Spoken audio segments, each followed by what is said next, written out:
Selamat malam. Perkenalkan, nama saya Freddy Martinello, NIM 1703030072, kelas B, reguler pagi, prodi Sosiologi, Fakultas Ilmu Sosial dan Ilmu Politik, dosen wali Dr. Andus Yosef Jelahut, MSI. Di video kali ini saya akan membahas materi review buku kelima yang berjudul Gender dan Ideologi Prestasi Wanita, Pria, Sains dan Teknik. Saya berpendapat di sepanjang buku ini bahwa teknosains adalah sosial. Di bab 1, saya menyerahkan bahwa ada banyak cara yang mungkin kita pikirkan dari arti sosial. Dalam bab ini, cara berpikir paling penting tentang teknosains sebagai sosial adalah dalam hal norma dan kesamaan sosial di luar kendali kita sebagai individu manusia. Mereka di bawah penyeberang membatasi cara orang bertindak dan peluang yang terbuka bagi mereka. Dalam bab ini, akal sehat sosial kita tentang prestasi dan gender itu perhatian saya. Selain pentingnya ori normatif dan kognitif, ketertarikan kepada dunia yang menjadi sosial. Dalam bab ini kita juga melihat bahwa organisasi struktur nasional lagi-lagi di luar individu dan membatasi mereka memainkan peran penting dalam membentuk peluang dan batasan wanita dan pria menghadapi sains. Fokus utama saya dalam bab ini adalah pengalaman yang berbeda dari pria dan wanita dalam pelatihan dan karir sains dan teknik. Yang memulai bab ini dengan mengkritik gagasan bahwa dunia sains adalah meritokratis, ide bahwa banyak jika tidak sebagian besar institusi di Amerika Serikat beroperasi sesuai dengan kriteria pahala adalah berbagai akal sehat sosial akan menerima tanpa berpikir. Saya menantang gagasan bahwa sains adalah meritokrasi dan sebagai menunjukkan susunan faktor sosial dan gender yang mempengaruhi pengalaman karir wanita dan laki-laki di bidang teknosains. Saya mempertimbangkan pengalaman ini di akademisi dan industri berbasis sains. Saya menyimpulkan bab dengan menunjukkan jenis kelamin itu secara bersamaan, struktur sosial dan bentuk akal sehat, bentuk tidak hanya lintasan karir pria dan wanita dalam sains dan teknik engineering, tetapi juga karakter artefak teknologi dan substansinya ilmu pengetahuan. Jika sistem sosial dan ekonomi Amerika tidak secara tegas berbicara tentang pemerintah peduli dengan prestasi dan presentasi, telah banyak diklaim bahwa lembaga sosial sains mewujudkan semua yang kita perjuangkan dalam masyarakat yang lebih luas. Itu adalah meritokrasi. Mungkin pernyataan yang paling menonjol dan khusus ini adalah artik diulas oleh Robert K. Merton. Bagi Merton, 3 norma penjamin bahwa paling memenuhi syarat akan berhasil dalam sains. Pertama, sains diatur oleh Universitas Salisme.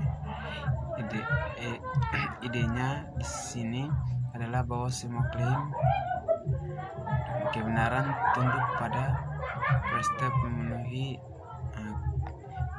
kriteria impersonal 1973-270.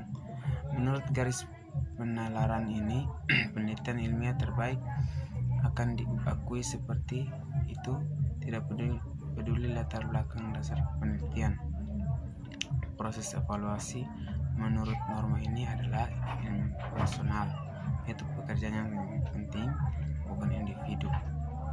Atribut kedua dari sains menurut Morton adalah ketidaktertarikan secara terpusat, karena hasil sains dapat diverifikasi oleh komunitas ilmuwan.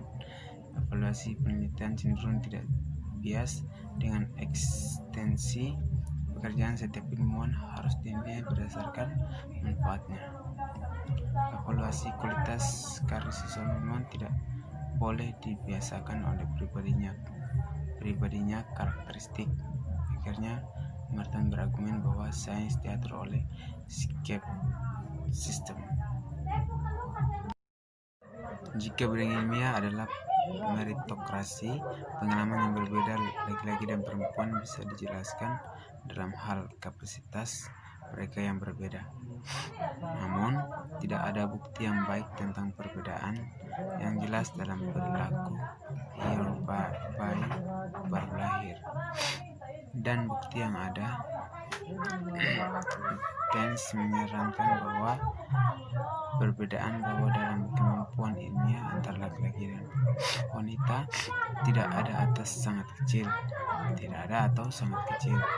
Faktanya, meskipun pencapaian perempuan dalam sains lebih rendah dari laki-laki, mereka kemampuan struktur atau IQ wanita sebenarnya lebih tinggi.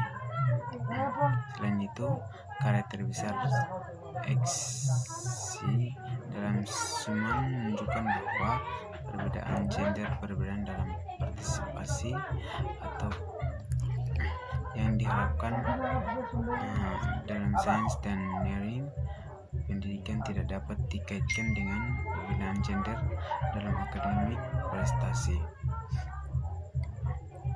Jika perbedaan bawaan antara pria dan wanita dan prestasi berbeda, pengaruh bukanlah penjelasan utama untuk pengalaman yang berbeda wanita dan pria dalam sains dan teknik. Isu yang lain harus terjadi. Pertimbangan saya tentang faktor-faktor yang mungkin akan mengikuti jalan hidup manusia dimulai dengan melihat sosialisasi gender dan kemudian beralih ke pengalaman perempuan dan laki-laki dalam pendidikan dan akhirnya karir di bidang sains dan teknik. Ilmuwan sosial biasanya membuat perbedaan antara jenis kelamin dan jenis kelamin. Mereka berpendapat bahwa gender harus dianggap sebagai produk sosial, sedangkan seks mungkin dianggap sebagai kategori biologis atau anatomis. Sosialisasi ke dalam peran gender kemudian sering dipahami dimulai saat lahir. Untuk mengambil satu studi, Pomerleau dan rekan-rekannya menemukan bukti kuat munculnya perbedaan gender pada masa bayi. Menggunakan data pada sampel 78 bayi sehat dan orang tuanya. Penulis invest merusak lingkungan fisik, mainan, pakaian, ekspor, dan ruangan dekorasi anak laki-laki dan perempuan pada usia 3 tahun selama tahun-tahun pertama kehidupan. Bahkan pada usia muda ini, para peneliti menemukan bahwa lebih banyak anak perempuan dibandingkan anak laki-laki, atau 85% berbanding atau melawan 68%. Memiliki boneka, sementara lebih banyak anak laki-laki daripada perempuan, atau 37% melawan 17% memiliki alat. Pada usia 25 bulan, lebih layak anak perempuan yang memiliki dapur daripada anak laki-laki. Peralatan dan perkakas, atau 25% lawan 15%. Lebih umum, perempuan memiliki lebih banyak mainan yang dikategorikan sebagai feminin, atau 80% melawan 60%, dan anak laki-laki memiliki lebih banyak mainan maskulin, atau 40% dengan 12%. Akhirnya sesuai untuk orang tua yang berpartisipasi, anak laki-laki mengenakan lebih banyak warna biru, merah, dan putih daripada perempuan yang menggunakan lebih banyak pakaian pink dan warna-warni. Kami tidak tahu perempuan yang mengenakan lebih banyak pakaian pink dan warna-warni. Kami tidak tahu dampak dari perbedaan perlakuan antara anak perempuan dan laki-laki sangat mudah di kemudian hari dalam hidup mereka.